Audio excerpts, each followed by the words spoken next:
Hello, welcome to the first official South Jersey Golf School YouTube video.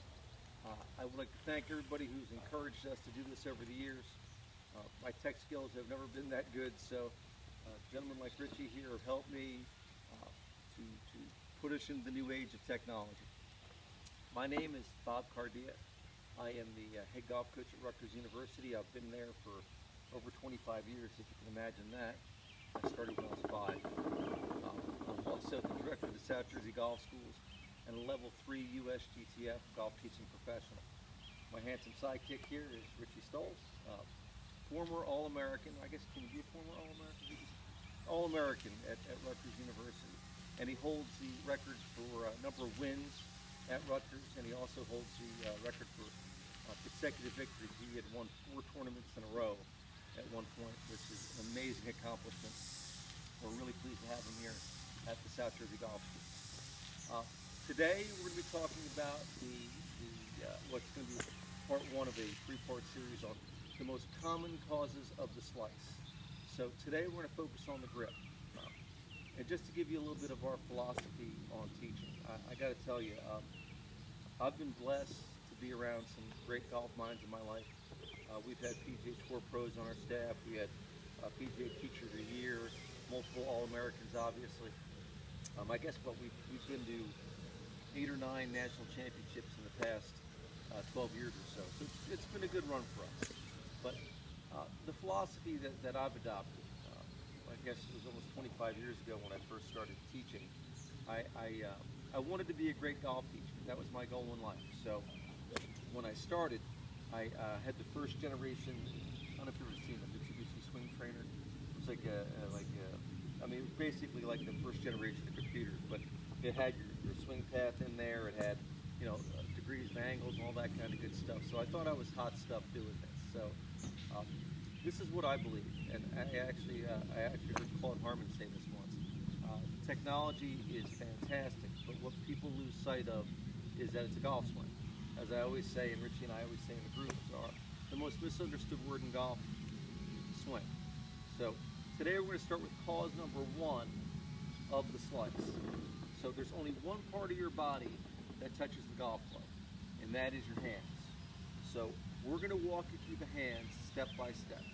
So the first thing we're going to do is the left hand. For you right-handed golfers, Josh is videoing this for us, is on the wrong side of the ball. So it would be top hand versus bottom hand. But your top hand for the right-handed golfer is your left hand. So first thing we do is we're going to look at that top hand. Well, I'm going to give you 3 checkpoints, and I always say there's good news and bad. The good news is once you get the left hand down, the top hand down, things become slightly easier. The bad news is, I always tell people, it's probably the most awkward thing you're going to do today. So step number 1, when you look down at the top hand, most people, when they do this, have their thumb right on top. That is considered a weak position, believe it or not. What you want to have is the letter V right here. This V should point back towards your rear shoulder. That's step 1. Step 2, when you look down at this hand, you want to be able to see the 2 knuckles. Let me hop over here to do this. You want to be able to see the 2 knuckles on the back of that top hand. If you can see them, that's great. If you can see 3, I'm okay with that. By the way, the more of the back of the hand you can see, the stronger the grip is considered to be. And I always say, would you rather be strong or would you rather be weak? I don't know about you, but I'd rather be strong. So I always encourage, especially a beginning player, to be a little bit stronger on the top hand. So that's the 2 knuckles, maybe 3, okay? Now, checkpoint number 3. This is the one that kills everybody, okay? So let me pop over here again. So I'm going to have Richie turn a little bit this way for a second, all right? And I'm going to have him lift the club up with just his top hand, just his left hand. When you do this, okay, he's going to let go with every finger except this finger right here. Note, the thumb, none of the thumb is touching the golf club, okay? The heel pad is the balancing point on the golf club, okay? The heel pad is. So when you do that, right, this is an excellent way to find out whether or not your top hand is on the club properly. And that is it right there. Now, ask me why. Why? Well, that is, if the more of the top hand is on the club, the easier it is to release your hands. And ultimately, when we get to the next part of this series, we're going to be talking about pronation, as Hogan used to call it, the hands turning over. The more you're stronger, or the stronger your hand is, the more apt you are to turn the golf club over. So that's what we're going for today. Now, bottom hand. Bottom hand is easy. I always tell people, right? So, the bottom hand, if you look at your bottom hand, you have a valley that runs between the thumb pad and the heel pad. If you study medicine in your medical journals, right, this valley right here was made for the thumb in the golf grip. Okay, so all he's going to do is going to take that valley right there, and he's going to cover his thumb. Now, when done properly, both these point back towards the rear shoulder, right? Both these point back towards the rear shoulder. That is what you want, to form parallel lines going back. Now, I get this question all the time, okay? What grip should I use? Because obviously, there's the overlapping, okay, which is called the Varden grip from the stylist, Harry Varden. If you've ever seen the movie The Greatest Game Ever Played, if you haven't, highly recommend it, love it. But that's the Varden grip, that thing overlaps like that.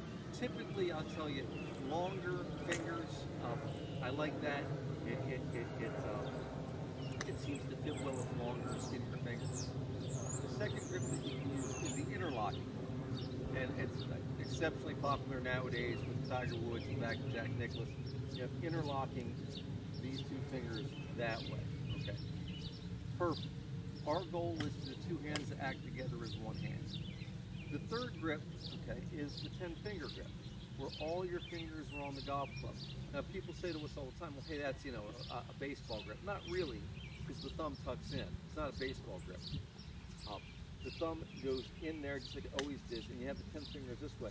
As long as you have both these, right, pointing back towards that rear shoulder, we're okay with it, especially as a start until you get your sea legs under you. People say to me all the time, hey, that's a beginner grip. Well, maybe, but Bob Rosberg, I believe, won the Open Championship with that grip, and Art Wall won the Masters with that grip, and Bob Estes, more recently, he's been in the top 25 of the world, now on the Champions Tour. They all do a 10-finger grip. So, I believe that what you want to do is something that accommodates your hand size. Okay.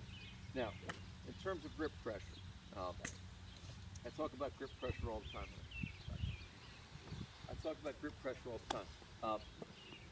When I was a kid, they used to say, hold the club as tightly as if you're holding a baby bird, which is wonderful, only my philosophical problem with that is I've never held a baby bird before. So, have you held a baby bird? I have not held a baby bird. There you go. So I stay up at week trying to think of things to tell people. So on your way out to work today or wherever you're going today, stop at the dollar store. I want you to buy a brand new tube of toothpaste. Okay. In addition to fighting tooth decay, it's also an excellent teaching tool for golf. So what you're going to do is you're going to go home, you're going to take that cap off, you're going to throw it on top of the counter, you're going to turn that tube upside down, and you're going to grip it. You're going to grip that puppy hard enough or soft enough where you have complete control of it, but not so tightly that you squeeze anything out of the tube. That is your goal. That is your golf pressure or your grip pressure for your golf club. So today, that is what we wanted to cover. And I guess the biggest point that Rich and I talk to students about is that left hand, right? Try to get that heel pad on top of the club, right? That is considered a stronger position that helps you release your hands and get them through. That's huge, right? If you're looking to get rid of a slice, I would tell you that's step one, okay? Well, Richie and I are here at South Jersey Golf Schools in Washington Township, New Jersey. We do private lessons, we do group lessons, we do golf camps for kids.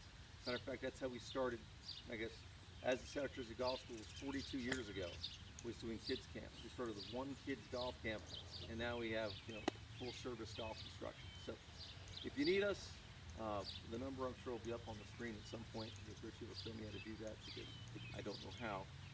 Did I miss anything, Richie? No, you got it. You got everything today, okay.